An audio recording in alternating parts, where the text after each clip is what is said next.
We'll call the meeting to order tonight and welcome all of you here, and it's a great pleasure to see the smiling faces that we're going to be recognizing in a few minutes. But if you'll join me at this time and rise and recite the Pledge of Allegiance.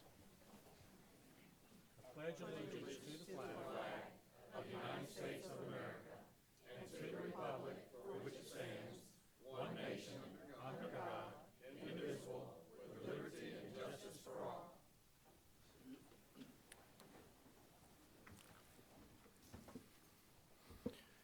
So with that, we'll hear from our superintendent, Dr. Merrill. Thank you, Mr. Chair, members of the board, public. An abundant amount of research has made clear through the years that students who love to read from a young age perform better in both reading and math during their school years. Inspiring that love of literature is why all of our elementary schools celebrate Read Across America in a big way every year. Read Across America Day falls on March 2nd, the birthday of Dr. Seuss, tomorrow, who showed millions of children, and probably most of us in this room, what it means to enjoy a good book. I know many of us will be reading to students as part of this celebration. You can see Read Across America activities from all over Wake County by searching #WakeReads beginning tomorrow. I'd like to take this opportunity to encourage everyone, teachers, students, parents, to find your own fun way to promote literacy today, tomorrow, and every day thereafter. I'd like to offer a quick update on some of the work of the strategic plan since the presentation to you 2 weeks ago. Within 2 days after the presentation, the co-chairs of each strategic plan objective and several key staffers met for a full day to confirm next steps for the coming year.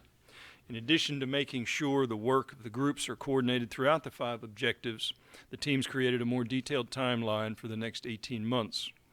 Highlights of that timeline were then presented to principals at the principals' regular meeting last week, where more feedback was gathered. There are literally countless steps between the launch of a strategic plan and the tangible classroom changes that it creates. But as principals better understand what it means to balance the 4 C's and the daily reality of school accountability in 2016, they're also beginning to realize what we already knew. Specifically, we have classroom teachers right now who focus on creativity, collaboration, communication, and critical thinking. That's the instruction we need to amplify and enhance as we fully integrate this strategic plan. And I suspect many of the folks in the front row qualify. On March 9th, more than 1,000 Wake County students will display their talents in the 2016 edition of Pieces of Gold. The showcase performance has been a Wake County tradition for more than 30 years. This year's show at Memorial Auditorium already is sold out. All proceeds from Pieces of Gold go directly to WCPSS Arts Education. The funding has paid for master classes in several high schools, professional development for dance teachers, and equipment repair. Our students and teachers work hard to make sure the dance, music, and theater performances are professional quality, and year after year, they succeed. Pieces of Gold, by the way, is an excellent example of the 4 C's in action. Please watch this video in which dance students from Moore Square Middle describe what they put into their art form and what they get out of it. My name is Nicole Duncan, and I'm the dance teacher here at Moore Square Middle School in downtown Raleigh. At Moore Square, we offer a wide variety of dance classes, everything from intro to dance at the beginner level all the way up to our most advanced class currently, which is our dance ensemble. Our dance ensemble students are currently working hard and preparing themselves for the Pieces of Gold performance in March. I would like people to understand about the picture is that I worked really hard to not perfect, but to almost perfect my jump, and it took a lot of time, and it's very important to me because dancing makes me feel like a different person, and I like to dance because it lets me express myself. Well, that picture and that action or movement is special to me because when I'm in the air, then I'm sort of relaxed and I'm kind of feeling like there's nothing that can get to me when I'm up high in the air with my friends because I trust my friends.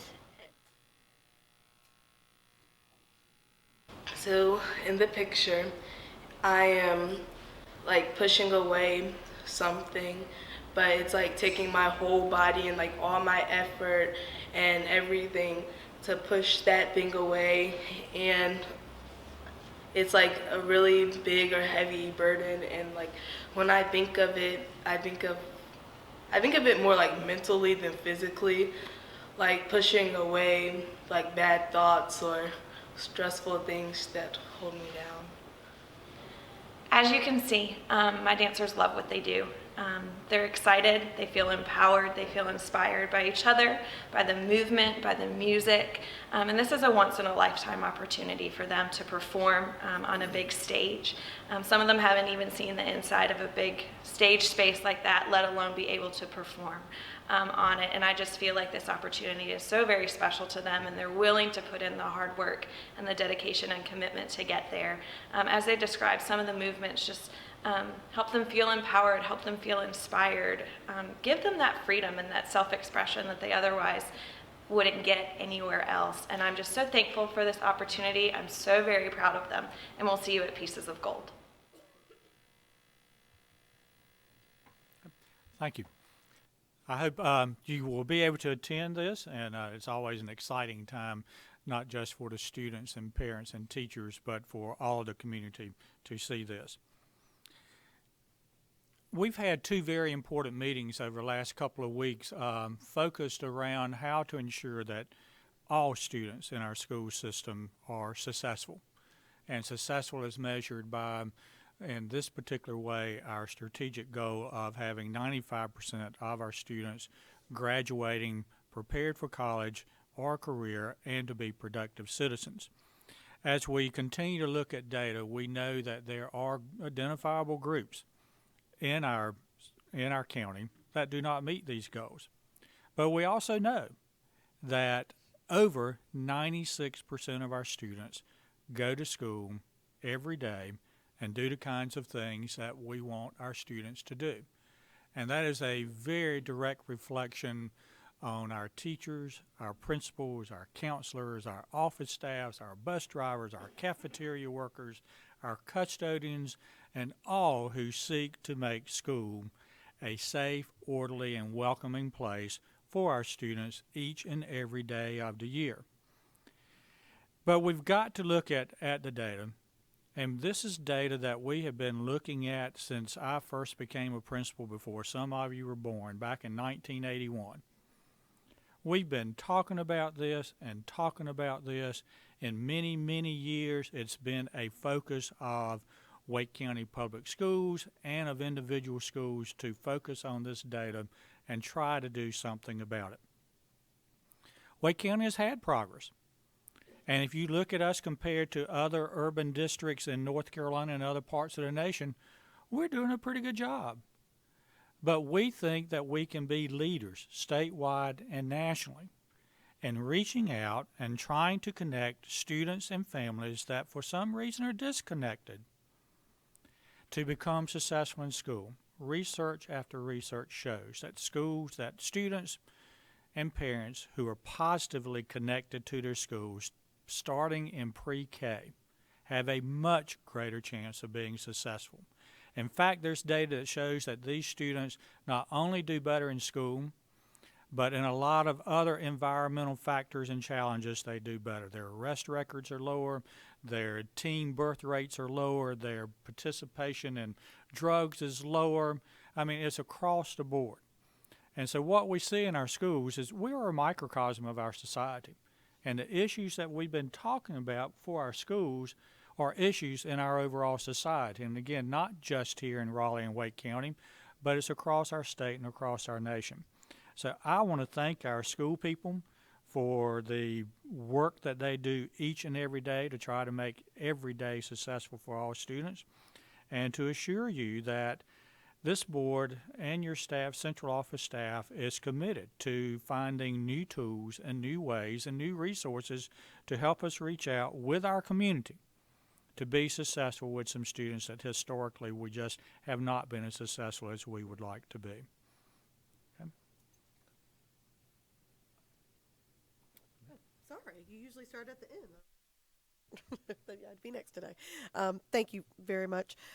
Again, it's great to see the smiling faces of our finalists here tonight. So, and your beautiful yellow roses stand out. So we're glad to have you here, and thank you for all the work that you do in your schools and all the people that are here with you, supporting you. I'd like to say we had our most recent Board Advisory Council meeting at Creech Road, and I went a little early, and I was reminded of how much our teachers do beyond the classroom for free. When I walked into the gymnasium, there was an after-school program who was actually running a program that is funded by an outside entity, but also in that gym were numerous teachers at that school who, of their own free will, stay after school to actually help tutor those kids and finish homework. And I kept saying to the principal and the teachers that were standing near me that this is the picture that I think everyone in our community, in our county, should see of how our teachers go above and beyond, and we're in there on their knees at 5:45 p.m. And they had been in that school since 7:15. And so for me, it was just another reminder of how hard not just our teachers, but everyone in our school works, because of course the custodians was still there and everybody was engaged in the activities. And like several of my colleagues in that, it's great when you can make schoolwork fun. So it was great to see that they were actually having fun while they were doing their homework. So we had our BAC, and the children were they were ambassadors of their school. And so we actually let them come in and speak to our BAC to also kind of share their concerns and what they wanted us to know as adults from, I think they were 3rd through 5th grade. And so, again, a reminder that given the opportunities, our students show up as they did on the video around Pieces of Gold, which leads me to, I got the opportunity to see the just before dress rehearsal of Pieces of Gold on Saturday in a very warm gym at a middle school, which I was surprised it was that warm on a Saturday. But it was beautiful. And I have to say, I don't, so the staff can report back to Liz Drexler that she was having a lot of fun showing the kids how to do their closing act. And so it was great for me to see the adults in the room enjoying themselves. And they were using words that I kept saying, if you're not a dancer, you don't really know what those words mean. And I'm not a dancer any longer. So it was great to see our staff having just as much fun with the kids. So like my colleagues, I'm looking forward to Pieces of Gold. And that's it. Thank you, Mr. Bennett. Thank you. Just briefly, we've been fortunate here in Wake County to have quite a few strong leaders, and that is what has made Wake County the great system that it is. Last week, we lost one of those leaders in Mr. John Modest, who was the first principal to open Southeast Raleigh High School. So I just want to take a moment and ask everyone to join me in a moment of silence for past principal John Modest, the former principal of Southeast Raleigh High School.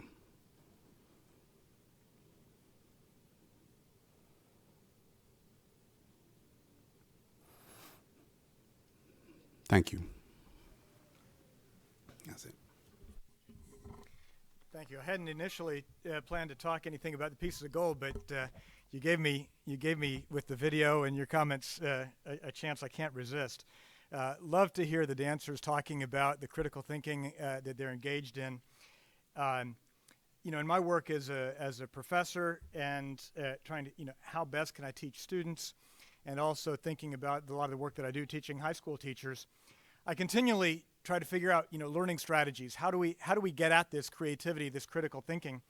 And I've been doing a lot of research, reading about cognition. What it differentiates short-term learning from long-term learning. It's amazing that short-term learning is lost in about 20 seconds, and yet the short-term learning tends to be the kind of things we test on multiple choice tests. Then we wonder about summer learning loss. But some real fascinating research has shown that the activity that reduces the risk of dementia more than anything else is dancing. And as a ballroom dancer myself, I love that. It had like a 76% chance of reducing the risk of dementia. The next was like working crosswords puzzles, which was down around 35 to 45%. So that kind of differential is absolutely phenomenally different. And when you look at the science behind why that is, it's thought that so much of our content-based learning creates single pipe nerve channels that, here's the information, file it. Here's the information, file it. So if I ever lose the break to that single pipe, I've lost all that information. But dance requires you to be aware of the world around you. Every floor is different. Every partner is different. You can do the same move over and over again, and every time it's different. And so what dancing does is it creates multiple neural pathways to do the same activity. And they're pretty sure that's why it reduces your risk of dementia. I think we need to take that learning and bring it into the rest of our classrooms, because I think we do, to be honest, that's the basis behind Common Core. Too much of our learning has been single pipe learning, and what we've got to do is learn from dance and build multiple pipe learning. So I couldn't let that one pass. Going on the last couple weeks, we had a great BAC meeting in District 5.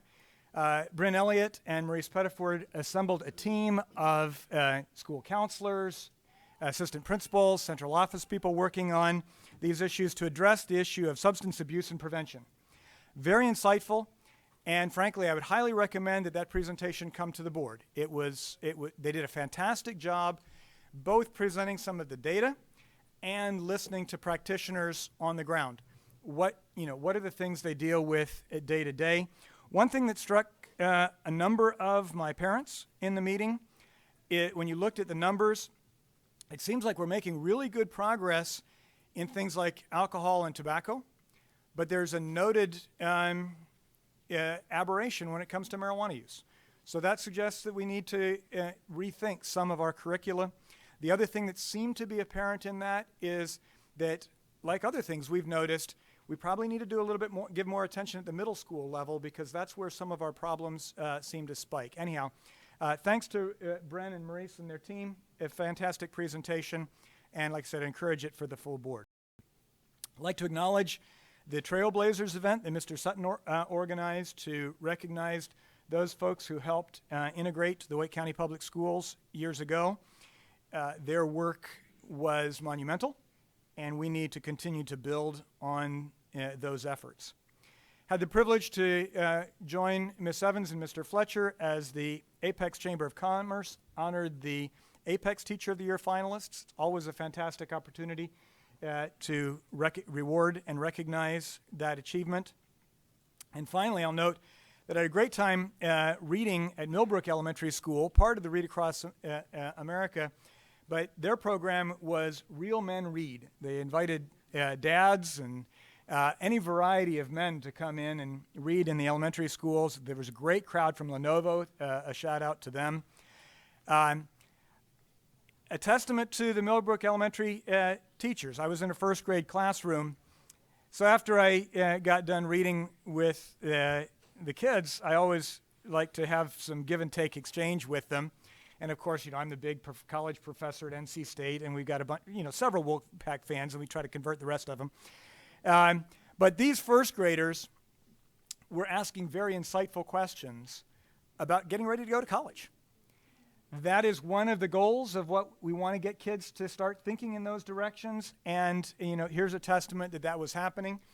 And one little gal asked me, she said,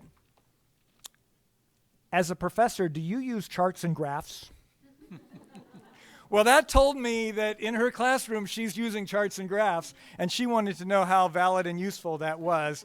And as a matter of fact, I enjoyed talking with her about how I use charts and graphs every day as a chemist to try to understand, what the data that I'm discovering actually means. So a real shout out to that first grade class and to everybody at Millbrook Elementary for doing some of this kind of creative, deeper level thinking. It does impact the kids' lives forever. Thank you. Thank you. Ms. Felton, and welcome back. That was my first comment. It's very, very happy to be back. I would not suggest a shoulder injury. Okay, it's not really a lot of fun. I don't know that I'll be ballroom dancing with or without the shoulder, but I'll just have to do twice as many crossword puzzles because I'm good at those. Okay, so that was my first comment. Secondly, once again recognizing our semi-finalists. for Teacher of the Year. Congratulations to all of you. And of course, do keep in the back of your mind that it's your peers that recognized your talent and who put you in this particular position. So know that you must be greatly respected at your school, and that there are probably people who want to be like you, but they probably wouldn't tell you that. Thirdly, the BAC meeting, mine met February 2nd, which I did not attend. February 3rd, I did not attend, but Sherry Miller presented her presentation on literacy, and of course it's very well done, and BAC 7 was seemingly inspired. The goal of Wake Ed Partnership and Wake County Public Schools was to collect 110,000 books. I checked with Sherry yesterday. It's unfortunate only 21,000 books have been turned in. Now that does not count the 669 books that are currently at Leesville Road High School, because I called them and checked on that fact, okay? So there's some other schools that just have not turned their books in. And then I also called a few principals and said, golly, y'all usually do everything. I didn't notice you turned your books in yet. And then a couple of them would say, well, we've had a lot going on. And when I went to their website, okay, not only was it recognition, nice things for bus drivers, okay, really nice luncheons and breakfast and treats and thank yous and that kind of thing. And then there were those schools that were part of Backpack Buddies. And then one school was collecting food for the food drive. And then another school had my favorite, okay, random acts of kindness. Always been my favorite thing, but I like the idea that it was this month that their student body participated in random acts of kindness, which I hope they were kind to our teachers.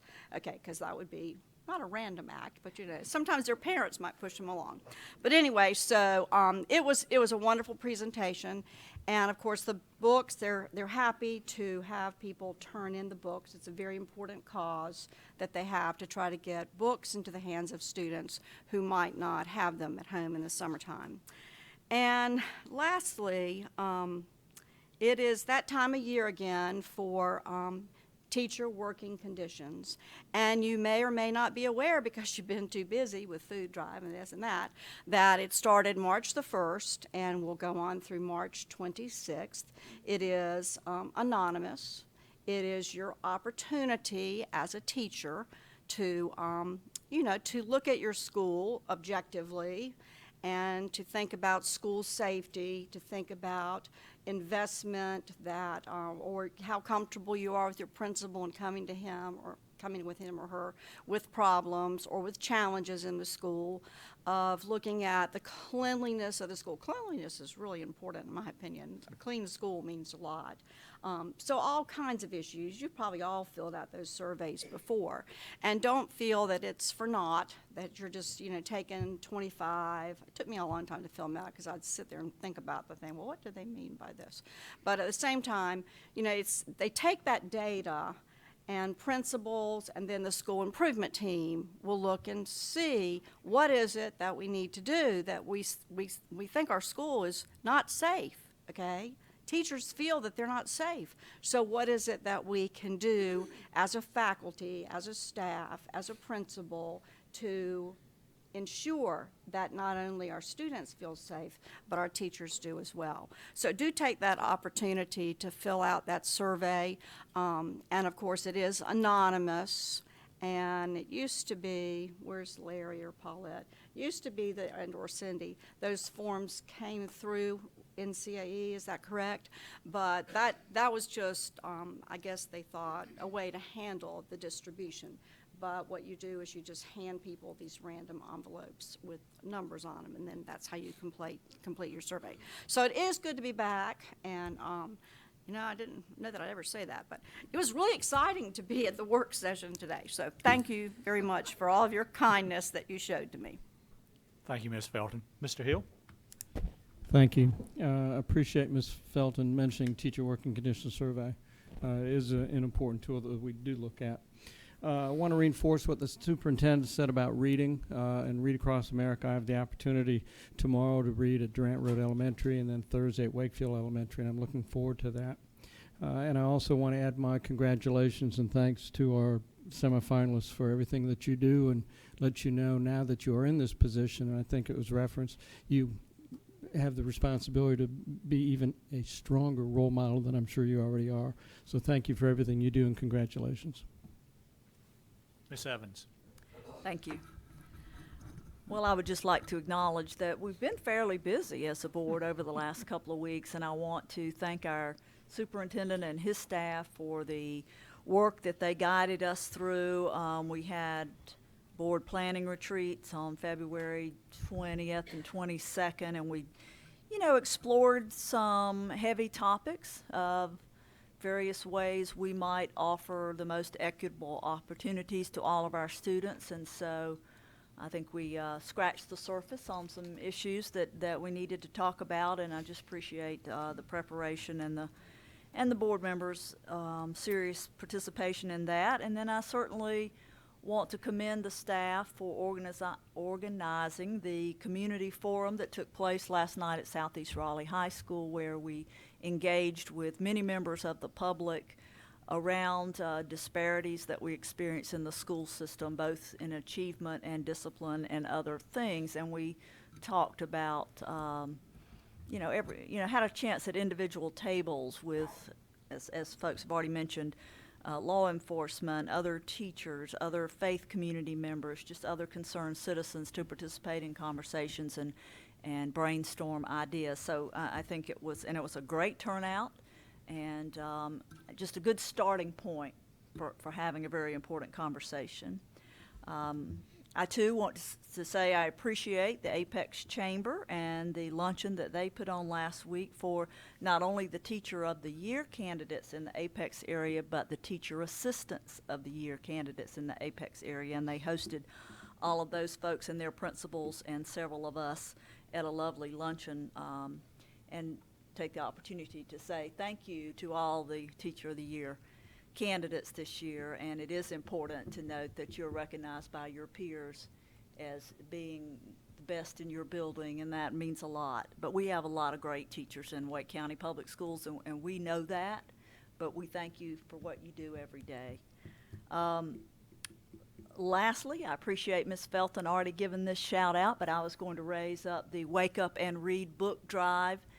February was the month for collecting books, but they fear that some of the books collected have not yet been turned in, but nonetheless they are still accepting books, and we are encouraging folks to contribute new or gently used books that will cover birth through age 12. Some of these books go to daycare centers, but the majority of them go to our higher needs schools so that students can take home 10 books at the end of the school year to keep and have as their very own for students who do not typically have books in their home. So this is extremely important book drive.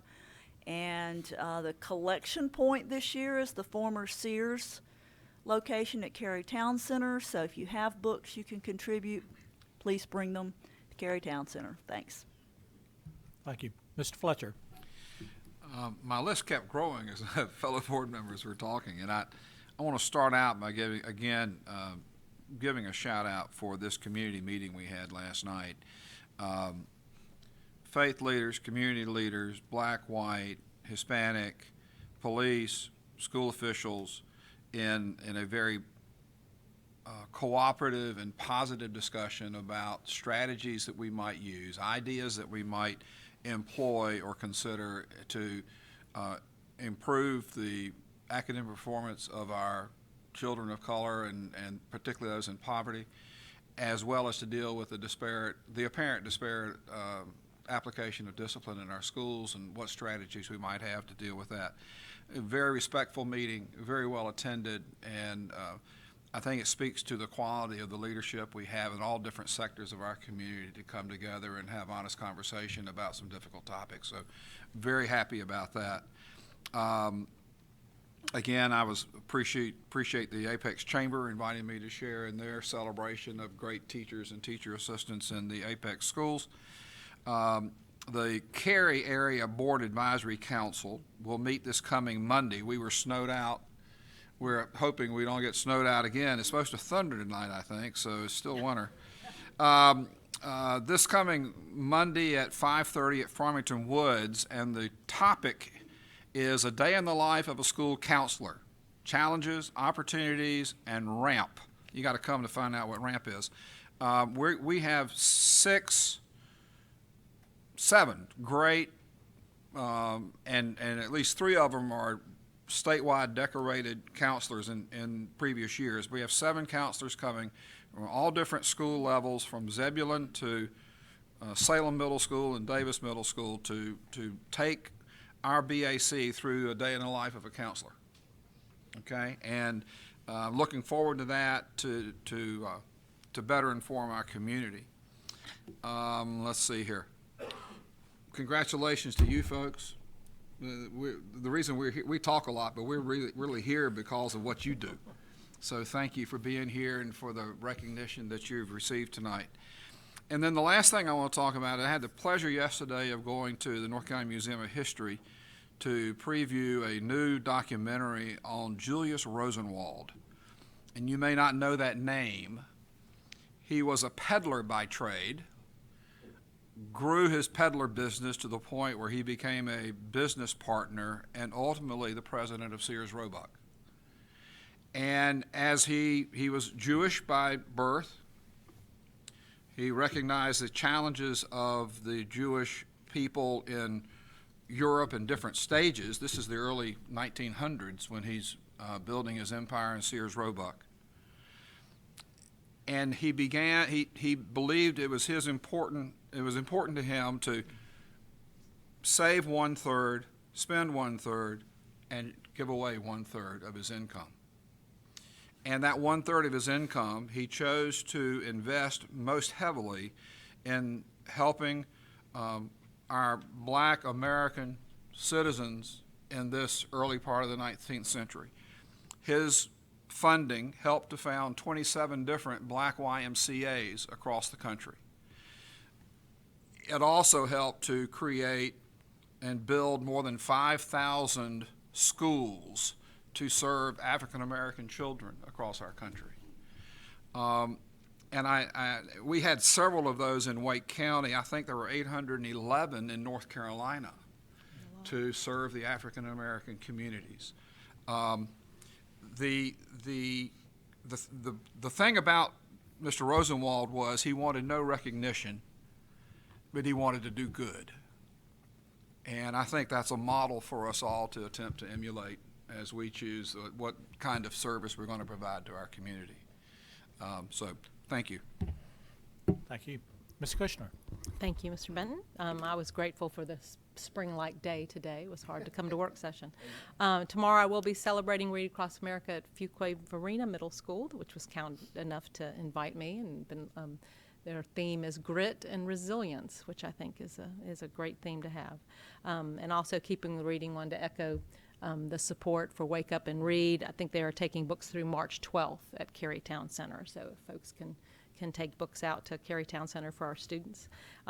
District 6 BAC had a wonderful presentation from Marlo Gaddis on technology. Wanted to thank her for stimulating a lot of conversation, both parents and principals, very interested in learning more about how we are planning to and currently using technology in the classroom. And Ms. Gaddis was wonderful to come. It was a great presentation, which I would recommend for other BACs, and I'm glad to have the counseling suggestion for our final BAC meeting next month. And also wanted to thank Sanderson High School's Image Club and the faculty there, led by Barry Smith, who invited me to their Black History Month performance. The students were truly inspiring. There was dance, there was the wonderful gospel choir that's there, as well as spoken verse, and they even had a Soul Train line with the faculty. Teachers can do everything. It really took me back. So that was a lot of fun to be there and celebrate with the students at Sanderson. Thanks. Thank you. And thank you all board members. You've had a chance to review the agenda for tonight, and there are no proposed changes, so do I have a motion to approve tonight's meeting agenda? Thank you. Second? Thank you. All in favor say aye. Aye. Any opposed? And the motion passes. Now to get to one of our most exciting events, and truly I mean that. I'm not trying to say untried at all. It is truly an honor for us to be here tonight to be able to honor you. Mr. Tillman, I believe you're going to present our 26th Teacher of the Year semi-finalist.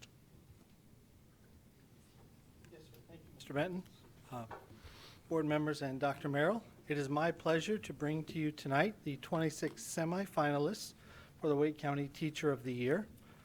These 26 have been chosen as Teachers of the Year by their schools and have been selected as semi-finalists through a portfolio review process. Each of them has already demonstrated their success as a teacher, having been recognized by their school, and it is now my pleasure to bring them to you this evening. I will read each of the winners and their schools to you now, and they will come forward to receive a plaque in recognition of their work and then receive comments from you. All right, ready? 26, are you ready? Thank you. Someone thank you for clapping. I don't know who it was. There we go. All right. First, Ashley Byers from Oak Grove Elementary School, a 5th grade teacher.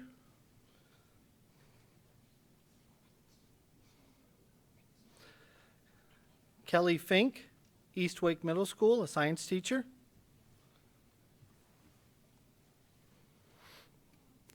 Anthony Fitzpatrick from Inlow High School, a behavior specialist teacher. Lauren Janeski from Millbrook High School, an English teacher. Nicole Gibbs from Knightdale High School, a drama teacher. Stuart Gordon from Wake Young Men's Leadership Academy, a math teacher. Jesse Gore from Dillard Drive Middle School, a social studies teacher. Lauren Haney from East Kerry Middle School, science teacher. Kathy Hopkins from Aversboro STEM Elementary School, music teacher. Melissa Jankowski from Highcroft Elementary School, a 2nd grade teacher. Tim Coring from Roseville Middle School, band director. Matthew Lanner from Fuquay-Varina Middle School, science teacher. Thank you. Mark Mash from Leesville Road High School, the Latin teacher. Leanne Massengill from Fuquay-Varina Elementary School, intervention teacher.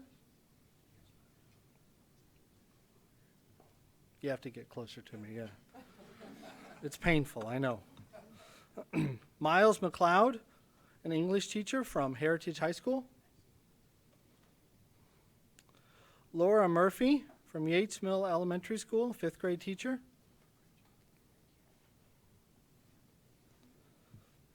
Brittany Packer from Smith Magna Elementary School, 5th grade teacher.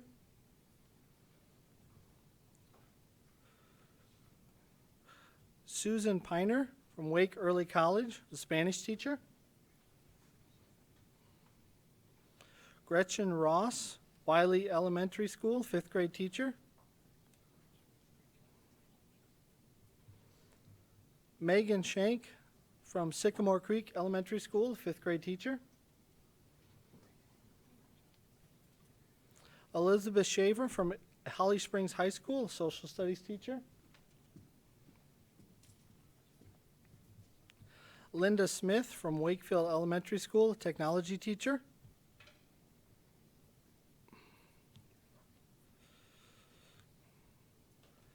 Tanya Swanson from Richland Creek Elementary School, 5th grade teacher.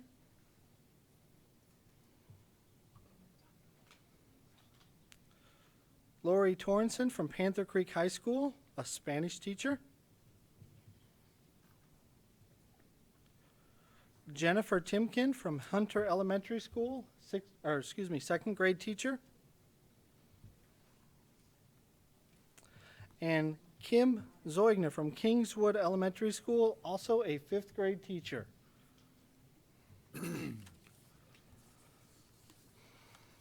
Board members, I present to you the 2016 Wake County Teacher of the Year semifinalists.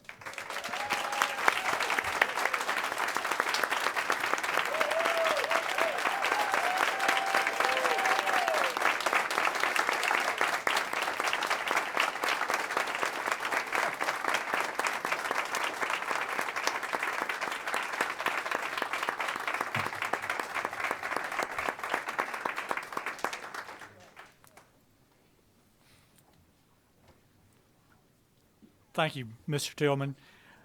You know, words aren't really enough to express our gratitude to each one of you for choosing the profession, choosing Wake County to work, and our congratulations to you for being recognized by your peers as a true leader and role model on your staff.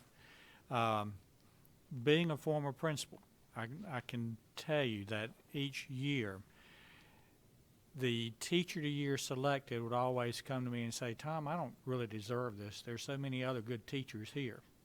But no, I'll tell you like I told them, yes, you do deserve it. You're doing something that separates you from other people in a very, very positive way. And one of the few ways that we have to recognize that is doing what we're doing tonight. And not only that, but you're 26 out of 160-some Teacher of the Years. And I know we would like to say that we wish all of them could be here, but you are the selected ones this year, and I hope you will truly enjoy it and appreciate it.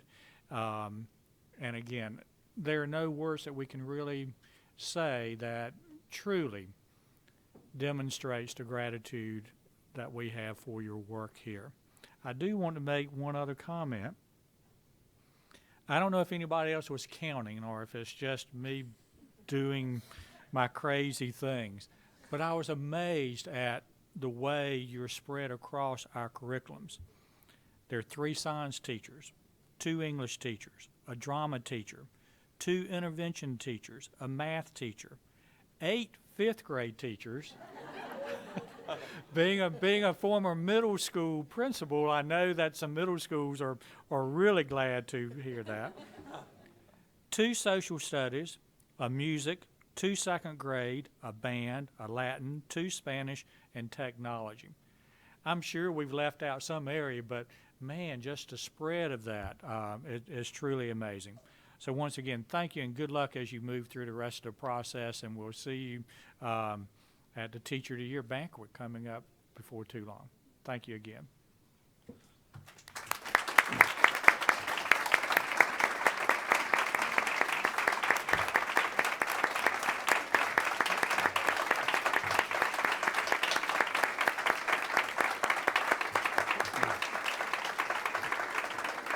And Mr. Benton, they all asked me if they could go home and grade papers now, so I did give them that permission to go on and do that work. As their board chair, I give them permission to go home and take the night off. Even better. Thank you. Thank you.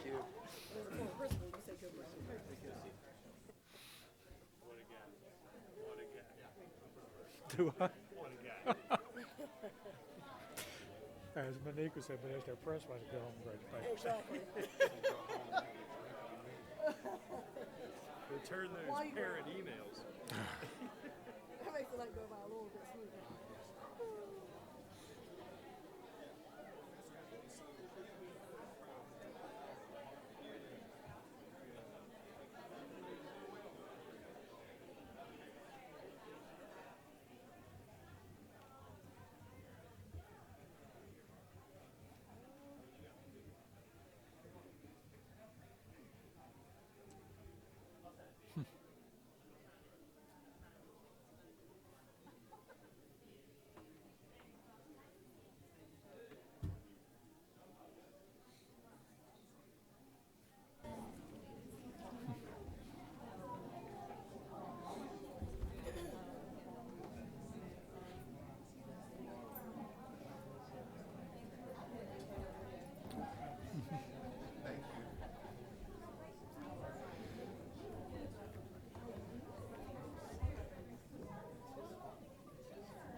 Man, I feel like going out and celebrating with them.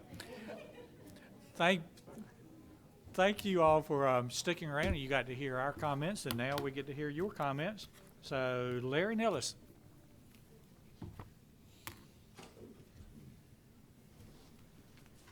Good evening. Good evening. My name is Larry Nellis.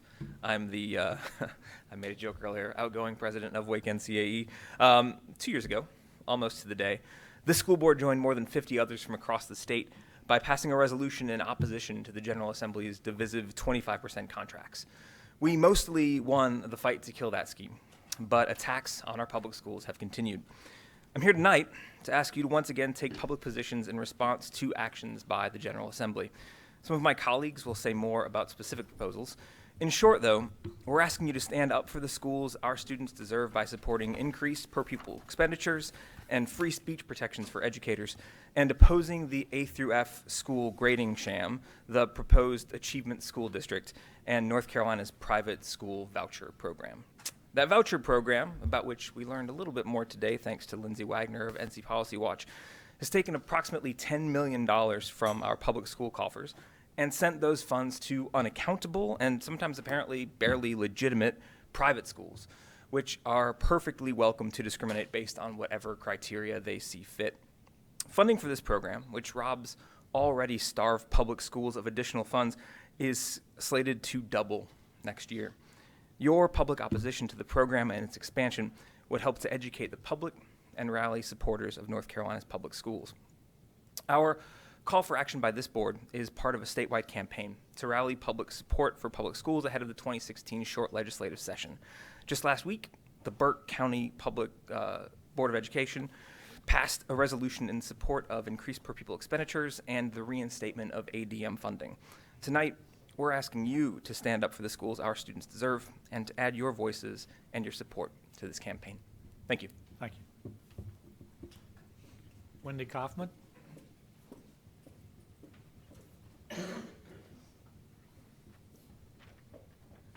Good evening, and I'd like to thank you, Mr. Martin, for coming to Millbrook Elementary School. I am a first grade teacher at Millbrook Elementary School, so we appreciate you being with our kids. I wanted to just share a little bit of my story tonight, and also talk about the freedom of speech for educators. Finding my way to the classroom took many years. Education was not my passion. Children were, and I've always been my passion. It was important for me to find work that was meaningful and challenging, and one that I could lend my voice to the young people, and often the voiceless. On March 26th, the vision of what I wanted for others and myself took the back burner to what I wanted for the little guy that made me a mother. It was through my son that my passion for education, his education in particular, began to grow. The anxiety that came with finding a school that I knew that my son needed and deserved was both overwhelming and daunting. Children were constantly being moved and shifted from one school from another, be it with redistricting and rezoning. But knowing that consistency in structure is something that all children need and deserve, I did everything that I knew to do to ensure that that would not happen for him. And so I did what I thought was the right thing to do, and that was to find a job with the school system. It was through my job as a teacher's assistant that my passion for education and the vision of my life's work and my defined philosophy for life were born. I saw for the very first time the real struggles of our young learners, second language issues, poverty, absentee parents, etc. I realized sadly during that time how much of us, or how much each of us is given two chances in life. The first chance is to the family we are born into. If they fail us, we have one more chance, and that's public education. If our schools fail us, well, we already know what the sad reality is of that is. So the only way that I knew how to make a difference and to truly make an impact was to become a teacher. I believed that through education and as an educator that I could use my voice and advocate for my children, their families, all the while providing children with the one thing that matters most to their lives, an education. There is no way that I could have imagined, though, after going back to school, that my voice would be silenced. In 2013, North Carolina passed a law that restricts me of ever earning a career status. This means that for the remainder of my career, I will be on a yearly contract. This contract directly impacts my decision to speak openly about the issues I see day in and day out in our school building and education as a whole in our state. As an educator, I feel it is my duty and obligation to speak on the behalf of the students and the families that I serve, especially when their educations are compromised by inequitable funding and resources made available to them. Each and every child in the state deserves a voice and an advocate. Many of those who need voices most are the ones who continue to go unnoticed, neglected, and left far behind. It is through each voice that the collective we make and initiate change. Change is necessary, and in education, we need to ensure that the changes that are put in place are always made in the best interest of the children that we serve. When initiatives are put into place that we know do not best serve the needs of our children, we need to feel free to speak out against them. We cannot be silenced. We cannot continue to be afraid of speaking out against the injustices we see day in and day out. This law that was passed does just that because many of us sit behind it in fear because we too have families to feed and bills to pay. For every teacher who sits in silence, we also silence the voices of all of the children and the families that we serve. So I'm urging each and every one of you to help support our resolution in ensuring that all of our voices are heard. Thank you. It was just coincidence that the buzzer went off just as she said, "We can't be silenced." So. Jessica Benton. And we're not kin, by the way. Someday we're going to have to meet and see if the family trees My cross namesake. somewhere. Yes. So good evening. My name is Jessica Benton, and I am a special education teacher at Millbrook Elementary as well. I'm here asking that you, asking the board to consider an action that opposes legislation in North Carolina that establishes any achievement school districts in our state. And so just to give you some background, the achievement school districts are made up of the lowest performing schools that are taken from the local education administrators and given over to the state. The state then appoints a superintendent to run the district and then selects a current charter operator or affiliate to run each of these schools. And while that may not seem so alarming, this could be just the beginning of a huge division between who traditional public schools and charters answer to. Why would we seek to divide our efforts between two competing systems, and what measures will be taken to ensure that all public schools would not eventually be taken over by these private entities? And sadly, chosen schools aren't given much choice once they are selected. The options are join the district or be closed. ASDs could choose to keep some of the educators that are already employed at those schools, but the ones that aren't chosen are going to give them back to the LEA for placement. And how these employees are chosen and how we protect school workers from wrongful displacement is not clear. What's more, there's been huge turnover in other states that have tried these districts, making about a third of those new hires novice teachers. And that would put novice teachers in charge of some of our most neediest populations. As a seasoned teacher, this does not seem very professionally responsible. Funding is also problematic. Operators could choose a funding system like that of other charter schools. They could receive funding similar to years prior, but the LEA would still be responsible for transportation, capital, and facility expenditures for the school. Making local LEAs responsible for this funding would only further deplete our already insufficient funds, and I'm not sure how fiscally responsible that is. The accountability of these achievement districts is hazy at best, which is fairly ironic considering how accountability measures were used to identify the need for takeover in the first place. AS operators would be in charge of setting up goals and accountability for their staff and their principals. However, as an achievement school district, their performance data would not be included in the performance data of all the other schools. So how the public would be informed about how their tax dollars are being used is also unclear. And then after 5 to 8 years, achievement schools could either be closed, returned to the LEA, or turned into a charter school depending on performance, which to me says, should their social experiment fail, the school would once again become the public's concern without any consequence. Which brings me to why we're all here today. It's the kids. And I just want to make it clear that my students are not an experiment. My school is not a petri dish. I am sick of reform that uses my students to further their agenda to privatize the public school system. I'm sick of reform that values a private entity's judgment above all else. And I'm sick of reform that continues to ignore what the folks in our building say about what our students in our schools need. Back in 2015, you all released a legislative agenda asking for the abolishment of the A through F grading system, and for that I say thank you. And now I hope you'll take the next step in voicing your disapproval of irresponsible and profit-driven legislation that puts our most at risk and even more danger. Thank you.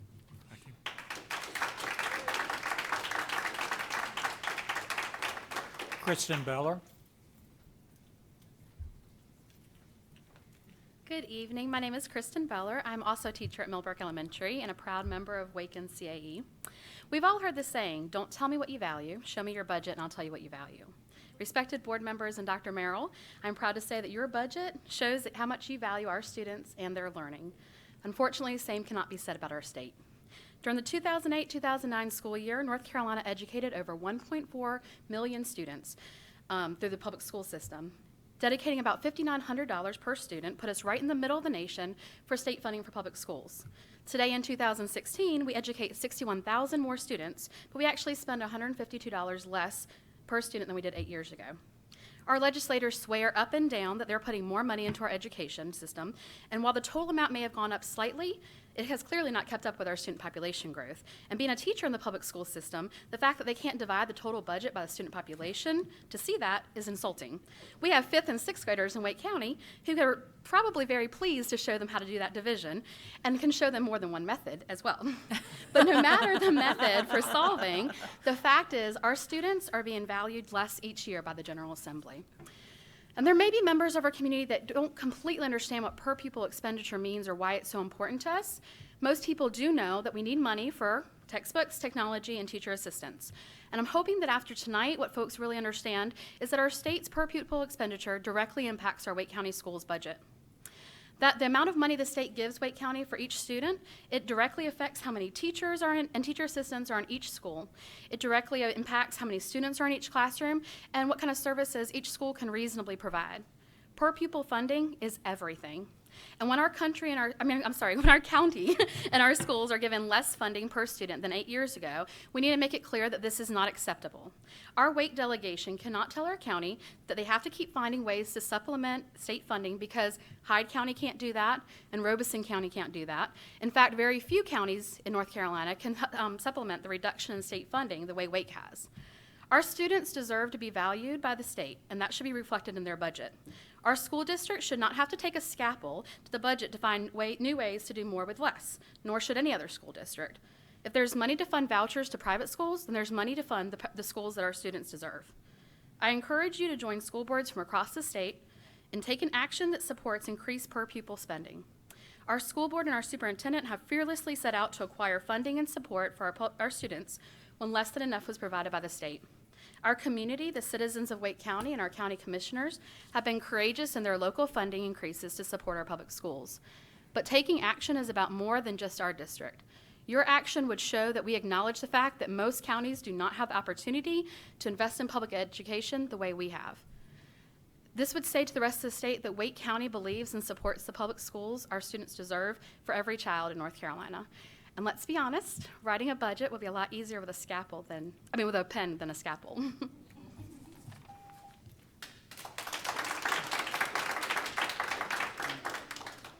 Cindy Hoyt.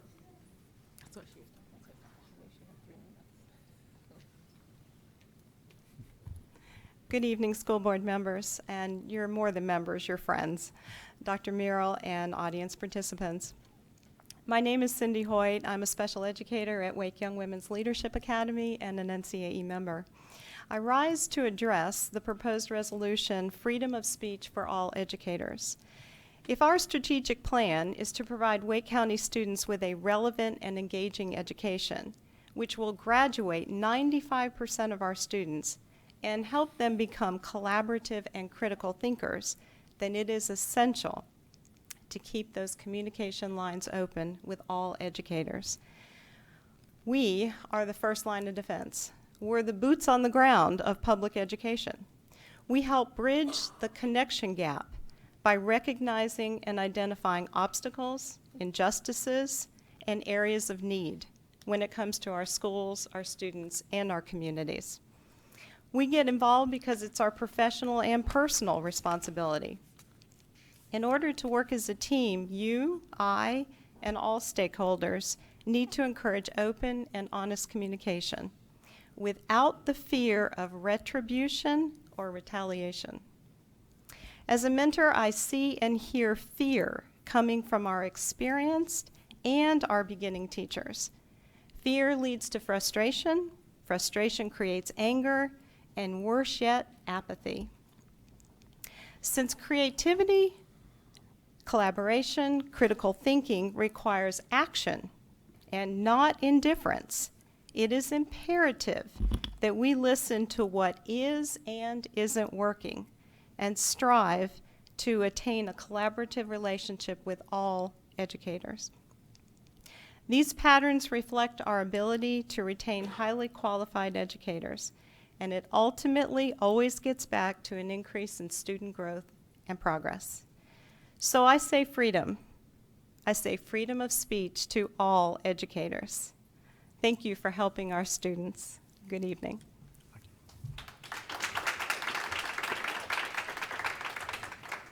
Thank you, and that concludes our public comments for tonight. So we'll move to our next item on the agenda, and that's an information item from Curriculum and Student Work Quality Review, and Ms. Moore and/or Mr. Kingsley.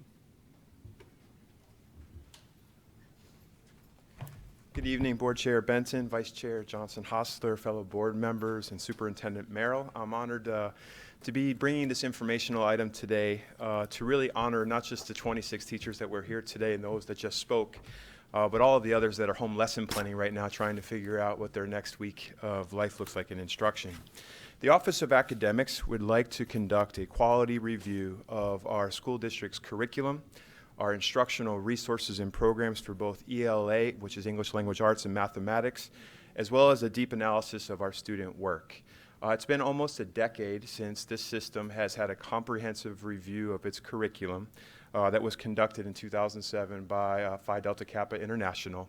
Since that time, our focus has changed. Our standards have changed. We have an increased focus with our new strategic plan on skill sets. We have an increased focus on making sure that we diversify our curriculum and provide experiential opportunities for our kids that are culturally relevant to all students in our class, especially our LEP students, our students of color, as well as our students with disabilities.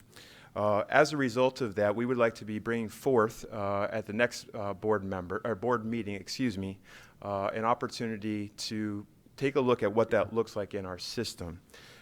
We would take the outcomes of this particular comprehensive curriculum audit and review to be able to drive our future procurement choices as our state now begins to invest in our system financially for the first time in about 7 years, to really be able to be focused on specific grade levels and target areas, to also have a level of coherence about what type of programs we want in our school system and how they are aligned to our core instruction, our intervention programs, as well as our enrichment programs.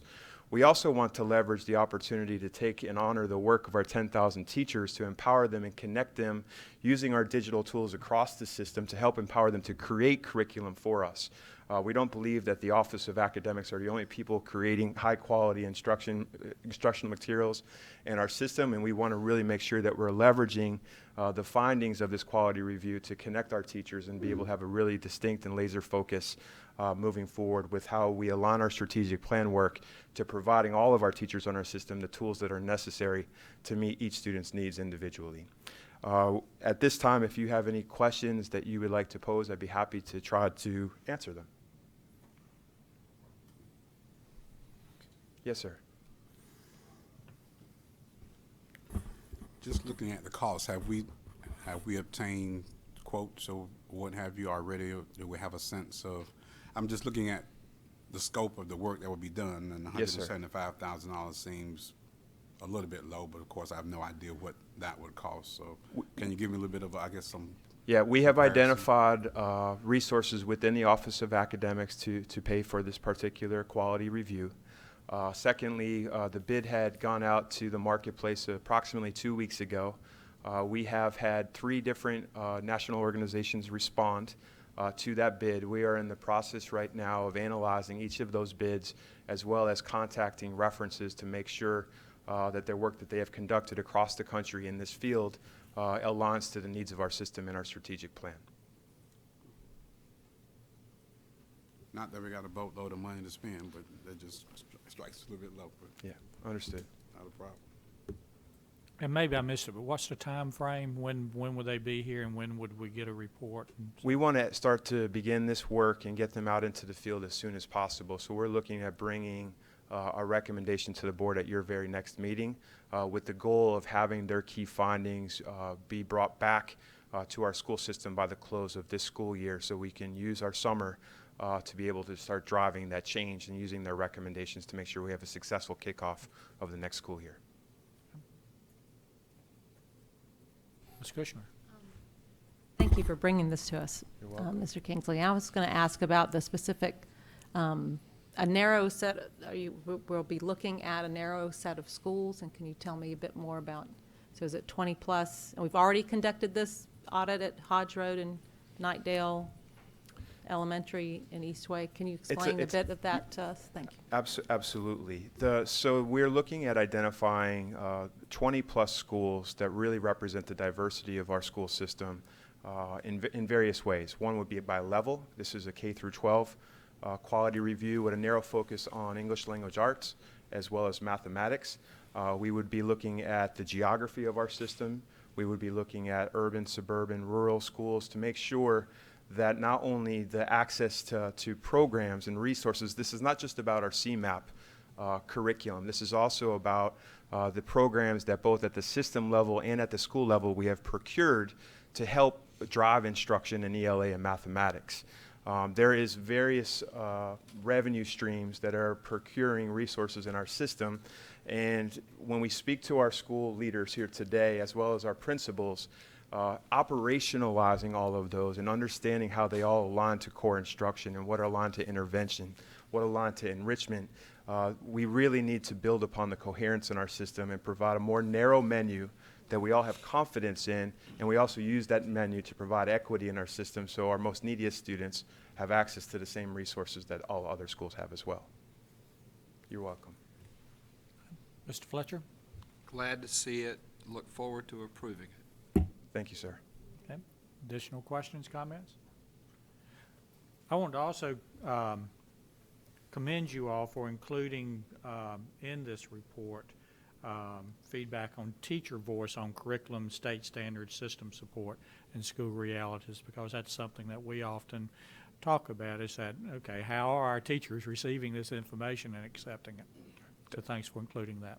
Thank you, sir. Any additional questions, comments? Okay. We look forward to you coming back with the official request. Me too. Happy to be here. Thank you. Thank you. You've had a chance to review our consent items. Is there a motion to approve the consent items? Motion to approve consent. Okay, a second. All in favor say aye. Aye. Any opposed? The motion passes. We have one action item tonight. Joe Desmo.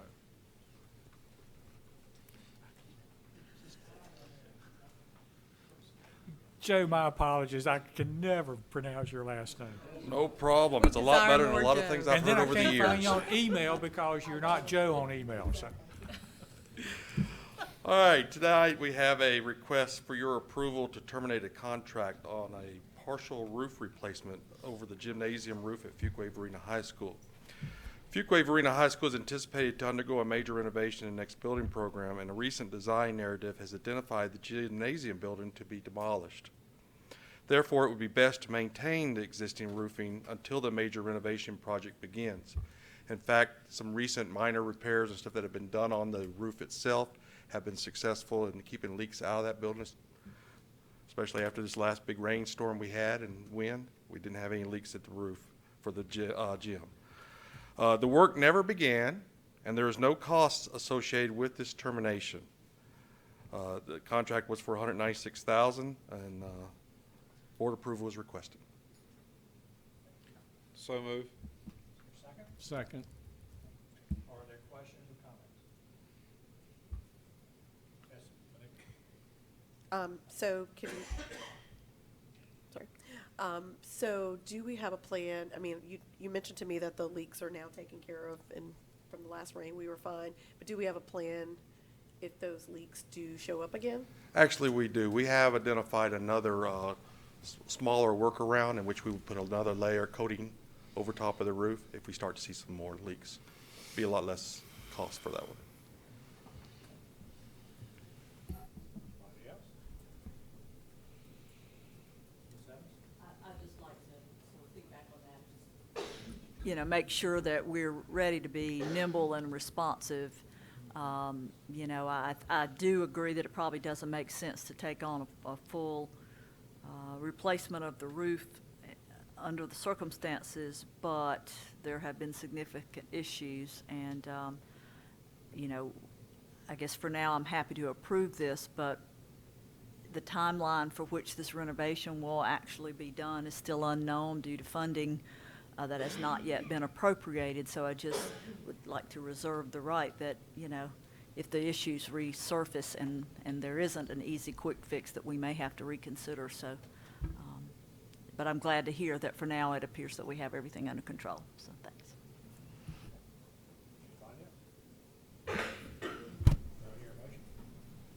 Motion to approve. Oh, you already, it's all, you got a motion. You got a motion. Thank you all for reminding me.